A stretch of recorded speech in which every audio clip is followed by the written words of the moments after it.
Everybody, I'm Jack, talking about FastDesign. Just as a quick background, in the past few conferences, I've shared this problem, the sampling bias in FastDesign that we found, where it would tend to over-design small amino acids, and this really led us down some rabbit holes while trying to design proteins. I'll talk more about the problem, but just to set the goal of the talk, it's, for years there's this sampling bias that was non-trivial and non-obvious, and it took some time to fix. And since the authors of the next sampling protocol are probably here in the room, I think it'd be useful if I just shared what we learned and what the process was for fixing this. So just to go over kind of the philosophy that is a big part of this problem. If you imagine kind of this goofy energy landscape contour map, kind of like a Ramachandran plot, where we have these three energy wells. The idea is, your starting protein structure will probably not be idealized yet, so you need to do sampling to find a local energy well. And a common philosophy we have is as long as our energy landscape matches our own incentives, that if we just sample randomly enough, we'll eventually find what we want. And just infinite sampling in a good energy landscape will solve all of our problems. And if we do this and we see patterns that we don't like, we will just change the energy landscape to disfavor, maybe change the depth of these wells to favor one pattern that we want over another. And what we saw in FastDesign is that this assumption didn't hold true, because there's a sampling bias where even though there's this deeper well to the left, we'd only be looking in one direction, and FastDesign will only move in this sampling space.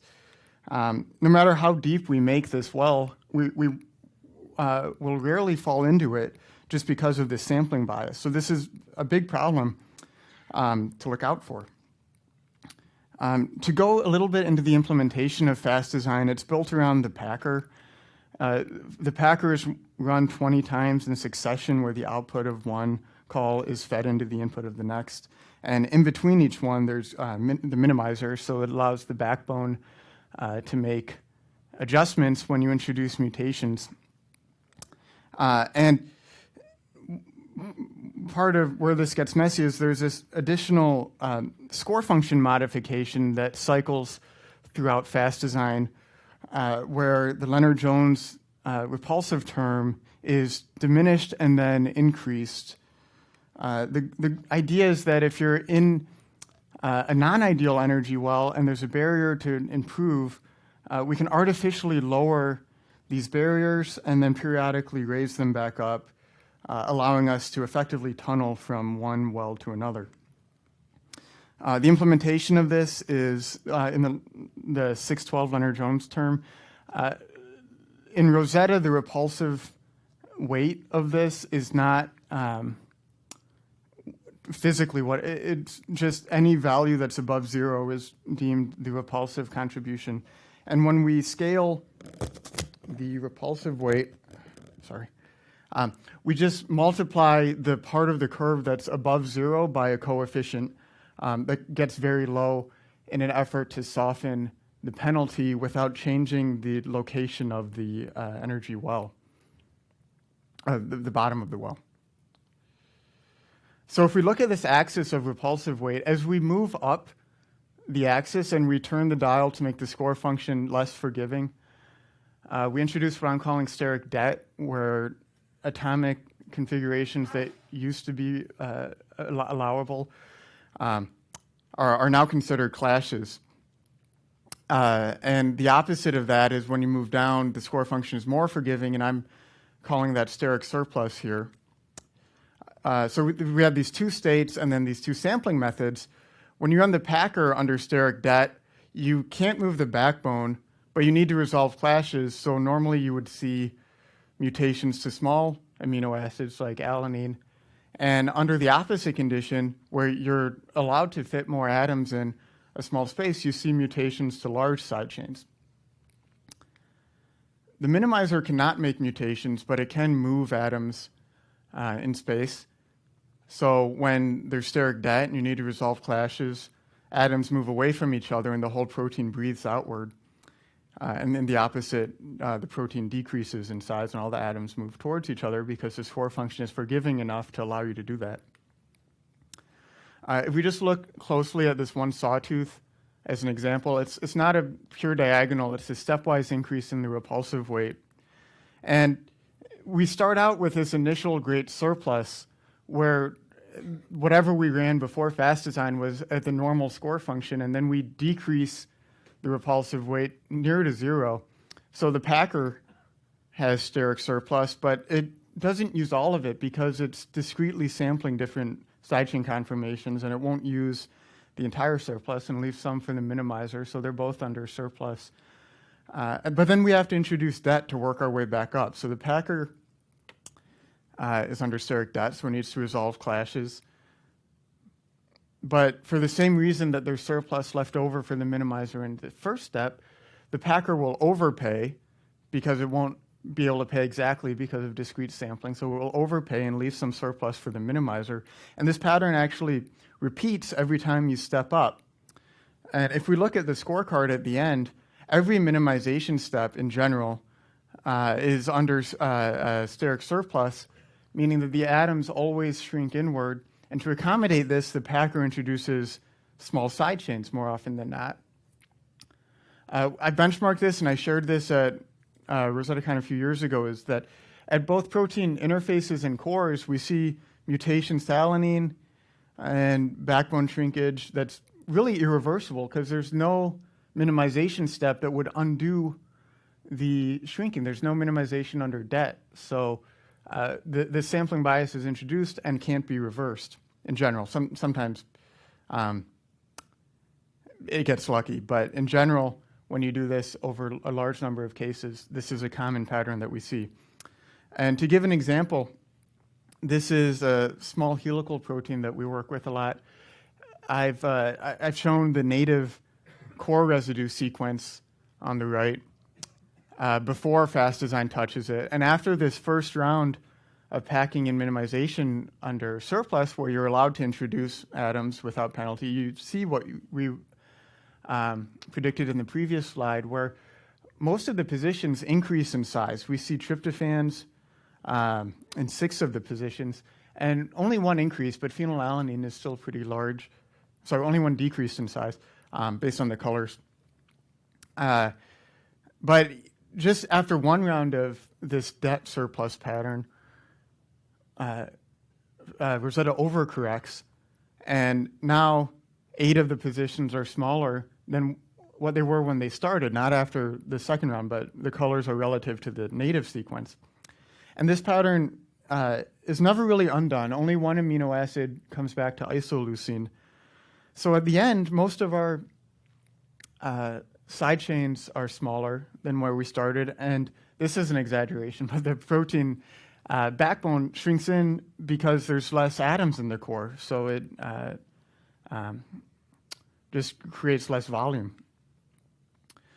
The goal of this talk is really to talk more about the problem than the solution, but just to summarize, what we're showing here is the same scheme that I had, just a different visualization where we have the, this is a single sawtooth pattern where we have the repulsive weight numbers, and then for the packer minimizer, so on. We wanted to refit these first 6 rounds just to fix these traits, get better scores, stop the protein from shrinking, stop seeing alanine. 6-dimensional grid searches are expensive, so we decreased it to 2. The first dimension that we sampled was just increasing the minimizer weight to get rid of, we saw this pattern where it always had this surplus right after the packer because the packer would always overpay the det. So we would increase, just interpolate the minimizer between the neighboring packer rounds. And then the other one we sampled was if we just decrease the problem at the beginning and add this floor and just increase everything together. And that worked. Again, I'm trying to talk more about the problem than the solution. That ended up working. I shared that last year and the year before.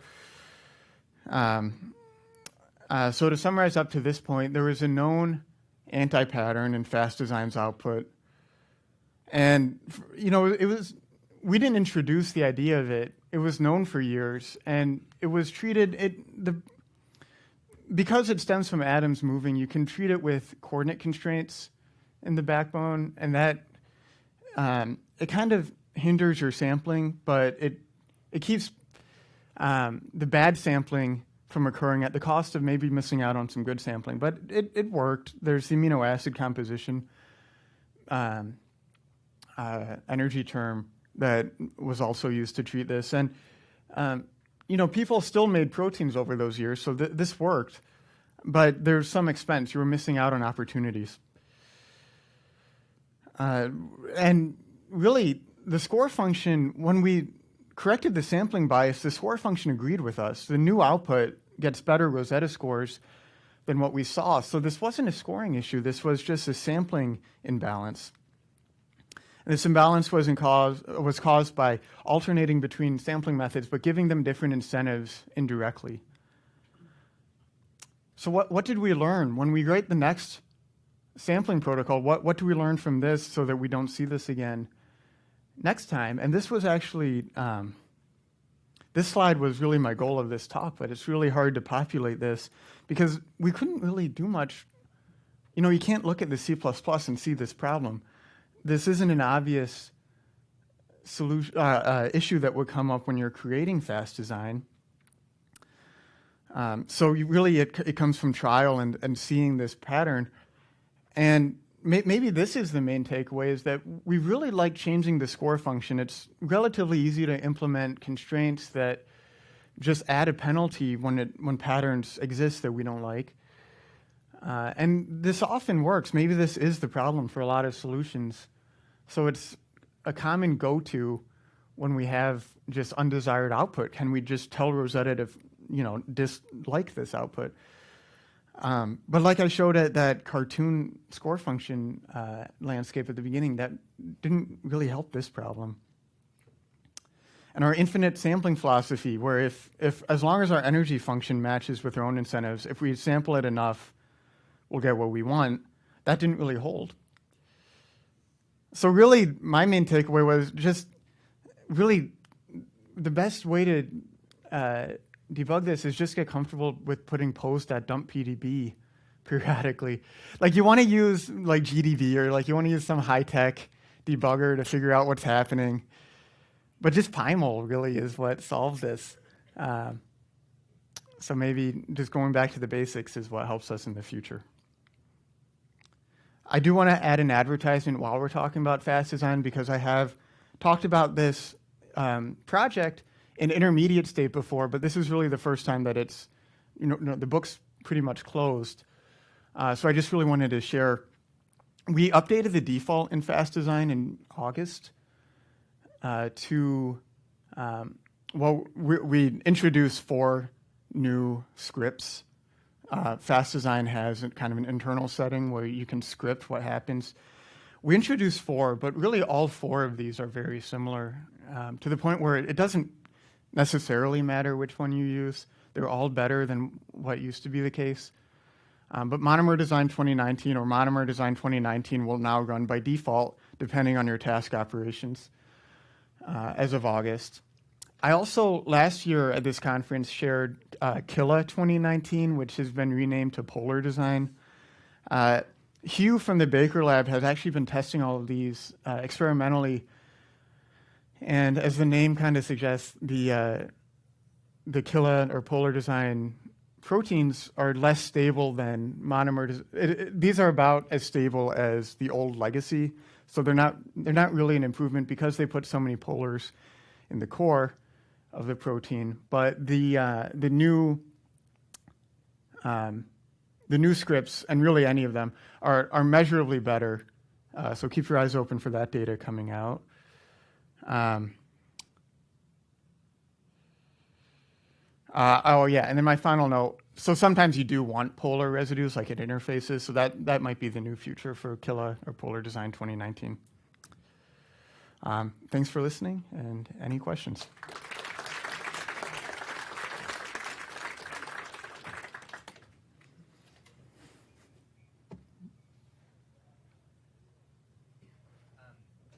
So when you mentioned that we might not have been able to foresee this problem when FastDesign was invented, but I'm wondering how the kind of the history of the development of FastDesign ends up sort of playing into that, where it was really fast relax at first, and then someone was like, let's just let the packer go wild, see what happens.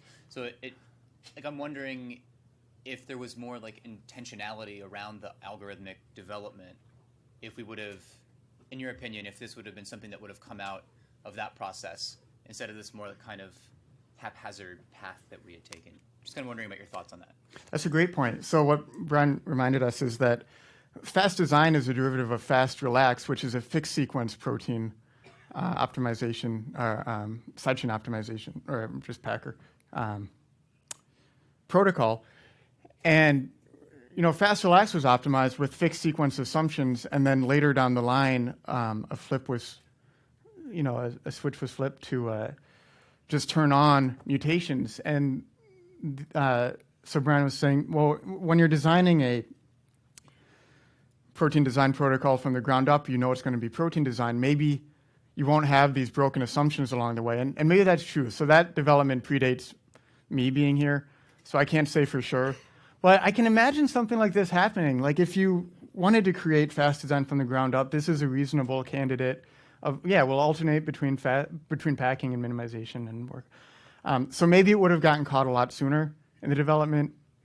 That's fair. So yeah, that's a great point. Yeah. Did you have a follow-up? Or? I'm just kind of wondering if maybe there's like some testing we could think about doing or some processes before we kind of roll out new design algorithms that maybe we could, in that same kind of vein of, hey, if you did this, and this, you would have noticed this 5 years ago.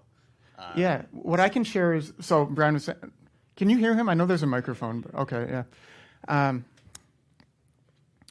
So just to share our metrics, so we measured, when you design this protein, does the backbone shrink? Does it grow?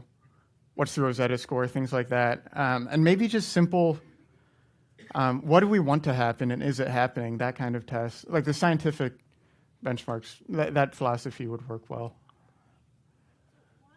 Why not glycine? Why not sort of more glycine than alanine, slightly less serine than alanine? Are you not considering those positions? Or if it were really about the flexing inward, I would have expected something different. So you'd expect to see, why do we see alanine instead of glycine or other small? Not in a distribution, for example. At least what you were showing, it was like just all alanine suddenly and not in any sort of distribution with glycine or serine. Yeah, it didn't show distribution. It was a general trend for smaller, but the biggest peak was alanine.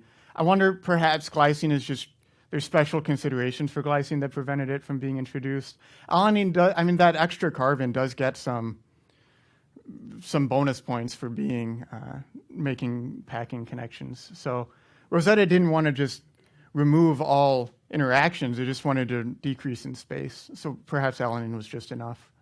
Usually you don't allow glycine when you design fuses, it's like a helic break. For the I did. I allowed all 20. So even when it's allowed, we didn't see it very often. In fact, we saw it less often than even in native. So. This is a follow-up to Brian's question. Do we now have a test in place? Like, do we have a scientific benchmark for FastDesign? If you know. We've been, Julia, is there a scientific benchmark? I know we were talking, you, me, and Chris were talking. Yeah, I'm setting one up right now. It's being set up, yeah. Thank you for, I haven't really pulled my weight.